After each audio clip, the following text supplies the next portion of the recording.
شریعت کے اس مسئلے کی روشنی میں کہ اگر کسی پر قضا کا بوجھ ہے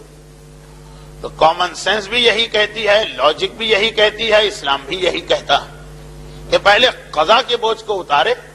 اس کے بعد پھر سنت اور ثواب کے راستے پہ قدم آگے بڑھائے۔ یہی چیز اسلام کا ایک اور اہم مسئلہ بنتا ہے جو شب قدر کے اعمال میں بھی ہم کو یاد دلایا گیا کہ واجبات کی پابندی اہم ہے، لیکن اپنے آپ کو حرام سے بچانا اس سے بھی زیادہ اہم ہے۔ اسلام کا آغاز ہمیشہ نگیٹو سے پازیٹو کی طرف جانا، نفی سے اس بات کی طرف آنا۔ چنانچہ کلمہ اسلام بھی یہ نہیں کہ قل هو اللہ احد، اللہ واحد اللہ احد کی بات نہیں، لا الہ الا اللہ کی بات کہ پہلے جتنے جھوٹے خدا ہیں، پہلے جتنے غلط خدا ہیں، ان سب کی نفی کرو، ان کا انکار کرو، اس کے بعد پھر ایک خدا کو مانو۔ تقوی کی تعریف بھی یہی کہ پہلے اپنے آپ کو حرام چیزوں سے بچاؤ اور اس کے بعد پھر واجبات اور نیکیوں کے راستے پہ آؤ۔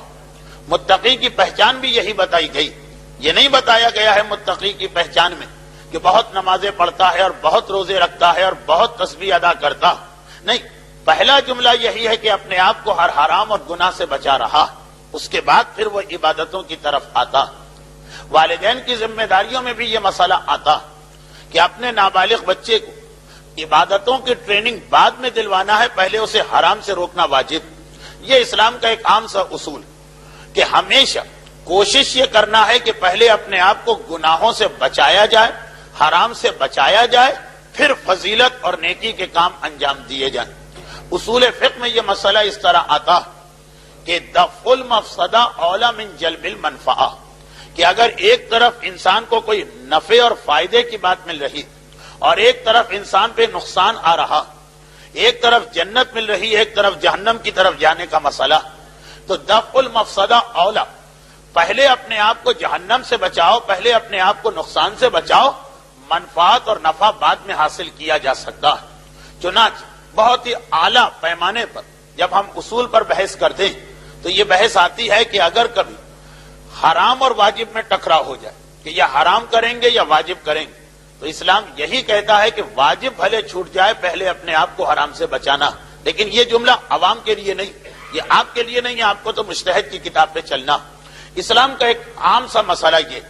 کہ اپنے آپ کو گناہوں سے بچانا زیادہ اہم ہے واجبات کی پابندی کے مقابلے میں۔ معذاللہ یہ جملہ میں نے غلط کہا، یعنی فضیلتوں، نیکیوں اور ثواب کو حاصل کرنے سے بہتر یہ کہ انسان اپنے آپ کو حرام سے بچائے۔ وہ کون سی نماز شب ہوئی، وہ کون سی فضیلت ہوئی، وہ کون سا ثواب ہو کہ آپ نے ایک نیکی کا کام کیا اور اس سے بڑا گناہ انجام دے دیا۔ اتفاقاً یہ آج کی ہماری تقریر میں بھی بات روایتوں کی روشنی میں آنے والی، اس لیے میں بس اتنا کہہ کر ابھی انتظار کرتا ہوں تقریر کا آغاز ہو جائے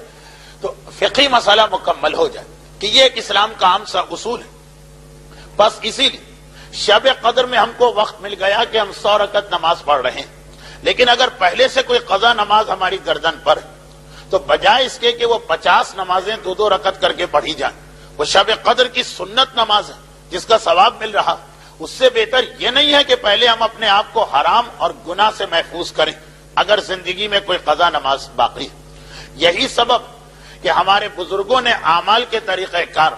وہ 50 نمازیں 2 رکعت والی نکال دی اور کہا ہے کہ اسی کے برابر 100 یا 102 رکعت قضا نماز انجام دے دو، اور وہ پھر امام کا وعدہ بھی کہ اس صورت میں اس کا بھی ثواب مل گیا اور اس کا بھی ثواب مل گیا۔ لیکن ویسے اعمال کی کتابوں میں اگر آپ دیکھیں تو بنیادی طور پہ شب قدر میں 6 رکعت نماز پڑھنے کا کوئی خاص حکم نہیں آیا۔ لوگ سمجھتے ہیں کہ شاید جس طرح عمل قرآن کے سورہ عنکبوت اور سورہ روم کی تلاوت، جوشن کبیر کا پڑھنا، یہ سب جس طرح امام نے آج کے عمل میں بتایا تو یہ بھی امام نے کہا ہوگا کہ 6 دن کی قضاء عمری انجام دو۔ جی نہیں، امام نے کہا ہے 100 رکعت سنت نماز پڑھو،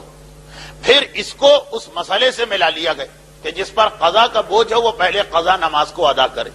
تو اس اعتبار سے ہم قضاء عمری کی نماز پڑھتے ہیں۔ شب قدر کے لیے کوئی خاص حکم اور مسئلہ نہیں، لیکن یہاں بھی لوگوں کے ذہن میں شیطان نے الجھاوا پیدا کر دیا۔ ایک کثیر تعداد ایسے مومنین کرام کی، میں نے کہا کہ شاید یہ یہاں کا مسئلہ نہ ہو جو مجمع میرے سامنے، لیکن ہیں ایسے مومنین کرام جن کا یہ خیال ہے کہ اگر شب قدر 100 رکعت قضاء عمری کی نماز پڑھ لی جائے تو پھر ساری زندگی کی قضا نمازیں معاف ہو جاتی ہیں. کچھ لوگوں کو بہرحال اتنا زیادہ تو سہولت کھٹکی، لیکن انہوں نے بھی یہ کہا کہ 100 رکعت قضاء عمری کی نماز پڑھ لو تو سارا سال تو نہیں مگر گزشتہ سال کی ساری قضاء عمری کی نمازیں معاف ہو جاتی ہیں. نمازیں جو قضا ہو جائیں اس میں اسلام کے پاس کوئی شارٹ کٹ نہیں. جو واجب عبادتیں قضا ہوتی جتنی قضا ہے اتنا ہی آپ کو انجام دینا پڑے گا. یہ تو ہو سکتا ہے کہ جتنا قضا ہے اس میں کوئی پینلٹی ملا کے زیادہ انجام دینا پڑے، جیسے روزے چھوڑ دیے تو روزے بھی رکھو اور ان کا کفارہ بھی دو. لیکن کوئی ایسا طریقہ نہیں کہ انسان نے جو نمازیں، جو روزے، جو حج، جو خمس، جو زکوٰۃ واجب تھا اور اس کو ادا نہیں کیا. کوئی ایسا طریقہ نہیں کہ اس کے اندر شارٹ کٹ کے ذریعے سے ان چیزوں کو انسان ادا کر لے. حتیٰ یہ کہ اگر کسی پر 1000 قضا نمازیں باقی اور وہ 999 نمازیں بھی پڑھ لے تب بھی وہ جو ایک آخری نماز شرن اس کو سہولت نہیں ملے گی. اللہ اس میں 1% یا 2% یا 5% کنسیشن دینے کو بھی تیار نہیں. یا خدا ہم نے اتنی نمازیں پڑھ لی، ½ کمیشن تو ہر آدمی دے دیتا. جی نہیں، اللہ نے اس نماز کے ساتھ کوئی پینلٹی نہیں رکھی. یہی بہت بڑا کنسیشن ہے کہ جو ہم کو مل گیا. ورنہ روزے کی طرح کہا جا سکتا کہ ہر قضا نماز کے ساتھ 60 دن کی نمازیں اور پڑھ لو جرمانے کے طور پر. تو 100، 1000 یا 10,000 نمازیں بھی کسی پہ قضا ساری زندگی اور وہ 9,999 نمازیں بھی پڑھ لے، اتنا % اس کا گناہ معاف تو ہو جائے گا. لیکن وہ جو ایک آخری نماز بچے گی وہ بھی اس کو انجام دینا، اور اگر اس نے نہیں پڑھی تو اس کے بڑے بیٹے پر وہ نماز باقی رہے گی.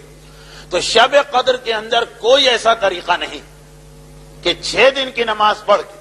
آپ یہ سمجھیں کہ سارا سال کی نمازیں معاف ہیں. برحمتك يا أرحم الراحمين وصلى الله على محمد وآله الطاهرين.